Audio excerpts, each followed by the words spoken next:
नमस्कार मैत्रिणींनो, आम्ही बहिणी या आपल्या चॅनलमध्ये तुमच्या सर्वांचे मनापासून स्वागत. तर बघा, आजचा एक महत्त्वाचा विषयाबद्दल मी बोलणार आहे. एक महत्त्वाच्या असं झाडाच्या पानाबद्दल मी तुम्हाला सांगणार आहे. तर त्या पानाचे खूप फायदे आहेत आणि खूप आपल्या शरीरासाठी गुणकारक आहे आणि त्याबद्दल म्हटलं आपल्या मैत्रिणींना पण याची माहिती सांगावी, पण म्हणजे त्यांना पण त्याचा उपयोग होईल.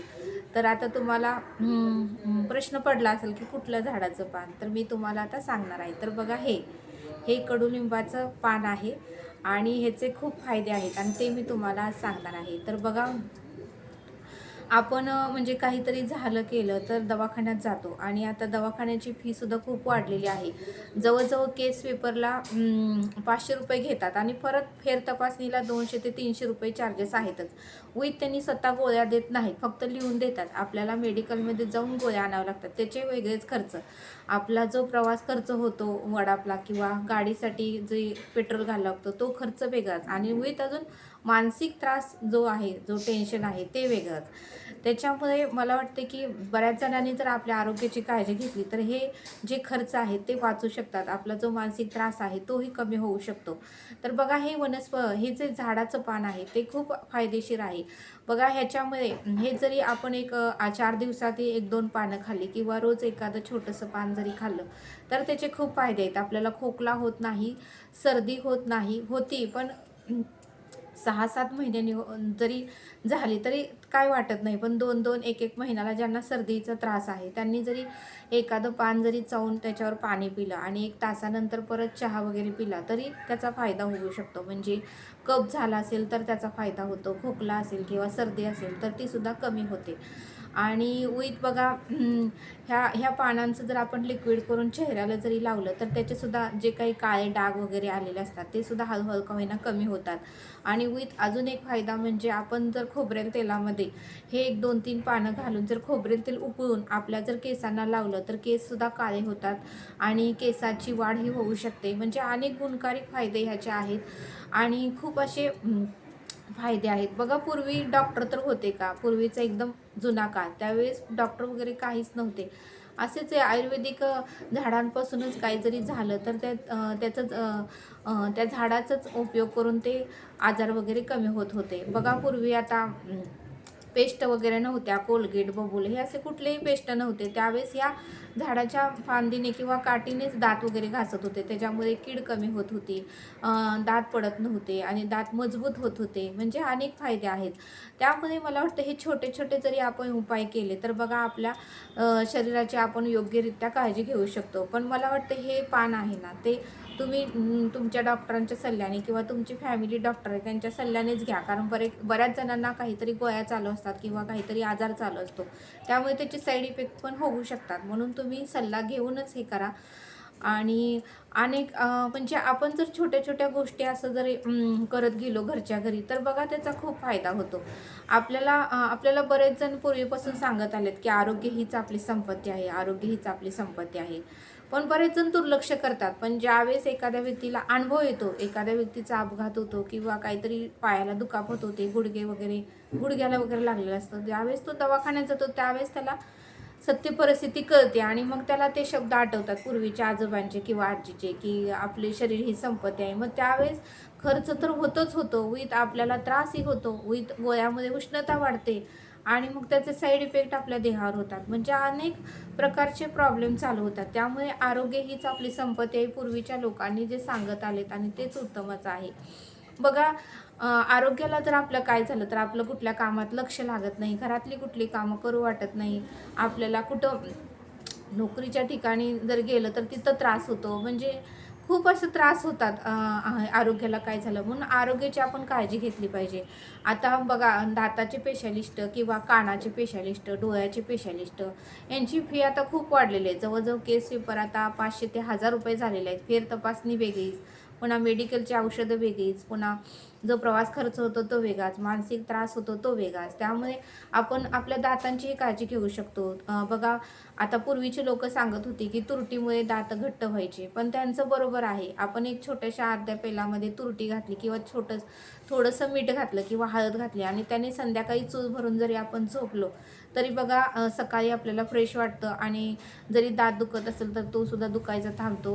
दाढामधल्या ज्या किडे आहेत, कीड लागलेली असते, ती हळूहळू का होईना कमी होते. पण रोज हे सातत्याने केलं पाहिजे आणि लगेच रिझल्ट आपल्याला भेटणार नाही. कमीत कमी 3 ते 4 महिने गेल्यानंतरच आपल्याला त्याचे इफेक्ट जाणवू लागतात. पण न चुकता हे केलं तरच शक्य आहे. जर तुम्ही 1 दिवस केलं, 8 दिवस बंद केलं तर मग त्याचे आपल्याला फरक जाणवत नाही. त्यामुळे हे न चुकता आपण रात्री झोपताना तुरटीचं पाण्याने चूळ भरूनच झोपलं तर बघा कुठल्याही प्रकारची कीड वगैरे दातांना किंवा दाढांना लागत नाही. आता कानाचे स्पेशालिस्ट बघा, परवाच आमची एक मैत्रीण होती आणि ती कामानिमित्त माझ्या घरी आली होती. त्यावेळेस ती खूप दिवसांनी भेटली म्हणून तिला विचारलं काय कसं चाललंय. त्यावेळेस ती म्हणली काय सांगायचंय तुला, कान दुखत होता म्हणून दवाखान्यात गेले, जवळजवळ 500 रुपये केस पेपर घेतला, कान स्वच्छ करून दिला त्याचे 1000 रुपये घेतले, मेडिकलच्या गोळ्या दिल्या त्याचे 1000, जवळजवळ मला कानासाठी 3 ते 3,500 खर्च करावा लागला म्हणली. उलट अजून जे वेदना होत्या त्या वेगळा, त्रास होता तो वेगळाच. म्हणजे बघा, म्हणजे कानाचे डॉक्टर सुद्धा म्हणजे किती फी घ्यायला लागलेत ते सांगत नाहीत. पूर्वीची लोक आपल्याला काय सांगत होती की डोक्यावर नांगोळ करताना किंवा 8 दिवसांना एकदा तरी तुम्ही कानामध्ये खोबरेल तेलाचे 2 टिपके घाला. बघा ते ते बरोबर होतं. आणि आता डॉक्टर म्हणतात की तेल घालू नका. का घालू नका म्हणतात? कारण त्यांना जे कस्टमर आहे ते कमी होतील आणि म्हणूनच ते मुद्दाम आपल्याला सांगत नाहीत. म्हणून मला प्रत्येक ताईंना वाटतं की 8 दिवसातून एकदा तरी आपल्या कानांमध्ये 2 खोबरेलचे थेंब घाला, की जेणेकरून हळूहळू का होईना तो जो मळ साठलेला असतो बाहेर येतो आणि त्यामुळे आपल्यामध्ये जो कानदुखीचा प्रॉब्लेम असतो तो हळूहळू का होईना कमी होतो. बघा, आपण वर्षातून एकदा पण तेल घालत नाही, मग एकदम रोडवरनं वगैरे जाताना किंवा घरात दूध साठून मग ते कान फुटतो आणि मग आपल्याला दुखायला लागतं आणि मग आपण दवाखान्यात जातो आणि मग तो खर्च बघून आपल्याला टेन्शन येतं. म्हणून हे छोट्या छोट्या जर गोष्टी आपण पाळल्या किंवा सातत्याने करत राहिलो तर बघा आपलं आरोग्य खूप उत्तमाचं राहील. आणि सर्व मैत्रिणींना ताईंना मला हे सांगू वाटतं की 30-35 वयापर्यंत आपल्याला काही होत नाही, पण ज्यावेळेस आपण 40 ओलांडतो त्यावेळेस मात्र आपल्याला काही ना काहीतरी त्रास चालूच होतात. आणि म्हणून मला वाटतं की 40 ओलांडल्यानंतर तर आपण आरोग्याची काळजी घेतली पाहिजे. ते अर्धा तास तरी सकाळी आपण फिरून आलोच पाहिजे. हा संसाराचा जे काम सगळ्यांनाच आहे, हे संसार काय शेवटच्या श्वासापर्यंत थांबणार नाही. त्यातून सुद्धा आपल्या आरोग्यासाठी आपल्याला वेळ काढून फिरून येता आलं पाहिजे. आपल्या स्वतःवर आपल्याला प्रेम करता आलं पाहिजे. कारण बघा, आपल्याकडे भरपूर प्रॉपर्टी आहे आणि आपलं आरोग्य चांगलं नसेल तर काय उपयोग आहे. आणि जर घरात सगळेजण आपल्यावर प्रेम करतात पण आपलं वेदना त्या सहन करतात का सांगा? आपल्याला वेदना त्या आपल्याला सहन कराव्या लागतात किंवा आपलं दुःख त्रास ते घेऊ शकतात का? नाही. त्यामुळे आपण आपल्या स्वतःची काळजी घेणं फार आवश्यक आहे आणि फार गरजेचं आहे असं मला वाटतंय.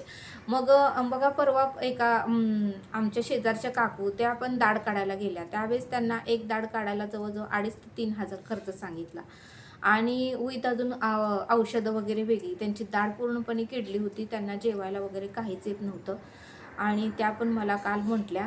मग मला वाटलं की आपल्या पण सर्व ताईंना ह्या सगळ्या गोष्टी आपण शेअर कराव्यात, त्यांना सांगावं.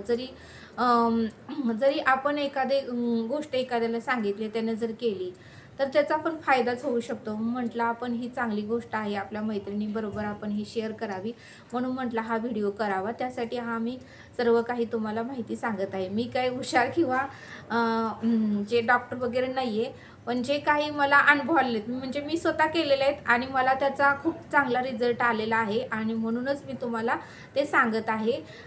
कारण मी पण बघा रोज म्हणजे वर्ष 1.5 वर्ष झालं आता मला कानाचे काहीच प्रॉब्लेम नाहीत. मी रोज आठवड्यातून एकदा तरी खोबरेल तेल घालते. पुन्हा तुरटीने रोज संध्याकाळी चूळ भरते, त्यामुळे काही दातांचे वगैरे प्रॉब्लेम नाहीत, दाढ वगैरे दुखत नाहीत. आणि रोज हे कडुलिंबाचं पाला आहे, आठवड्यातून मी एकदा 2दा तरी हे 2-3 पानं चावून खाते. अनुष्यपोटी खायचं, नंतर पाणी प्यायचं त्याच्यावर आणि मग 1 तासाने चहा प्यायचा. त्याच्यामुळे बघा, जे आपल्याला पित्ताचे विकार आहेत किंवा जो मूळव्याधीचा त्रास आहे किंवा जो आपल्याला म्हणजे कफचा त्रास आहे तो लगेच होणार नाही, पण हळूहळू का होईना कमी होतं आणि आपला पोटा जो आहे आहे तो पूर्णपणे स्वच्छ आणि निर्मळ होतो. त्यामुळे मला वाटते की एकदा तरी सर्व ताईंनी हे करून बघा आणि तुम्हाला रिझल्ट नक्कीच बघायला भेटतील. आणि आपल्या स्किनवर अनेक प्रॉब्लेम असतात, म्हणजे वांग येतं किंवा कुणाला काळे डाग येतात, ते किती जरी आपण म्हणजे क्रीम वगैरे लावल्या तर कमी होत नाहीत. पण बघा ह्याचं जर आपण लिक्विड करून जरी एक अर्धा तास जरी चेहऱ्याला लावलं तर त्याचे सुद्धा तुम्हाला परिणाम दिसू लागतील चांगले. मग म्हटलं ही छोटासा व्हिडिओ आपल्या मैत्रिणींसाठी बनवावा आणि त्यासाठी मी हा व्हिडिओ बनवला आहे. तर मैत्रिणींनो, हा व्हिडिओ तुम्हाला कसा वाटला हे नक्की तुम्ही कमेंट करून सांगा. तर आपण भेटूया अशाच एका नवीन व्हिडिओमध्ये. नमस्कार.